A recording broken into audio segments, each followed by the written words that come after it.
மதுரையில் மாலை 1 மணி நேரம் பெய்த மழையால் காமராஜர் சாலை உள்ளிட்ட பிரதான சாலைகளில் மழைநீர் குளம் போல தேங்கியதால் பொதுமக்கள் மற்றும் மாணவர்கள் கடும் சிரமத்திற்கு உள்ளாகினர்.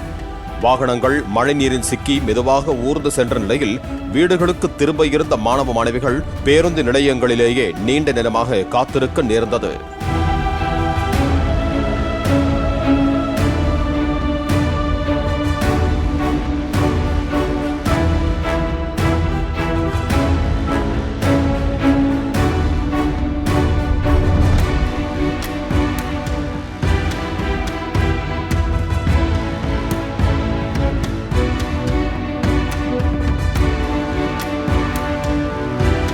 பிளே ஸ்டோர் மற்றும் ஆப் ஸ்டோரில் இருந்து பாலிமர் செயலியை QR கோடு மூலம் பதிவிறக்கம் செய்யுங்கள்.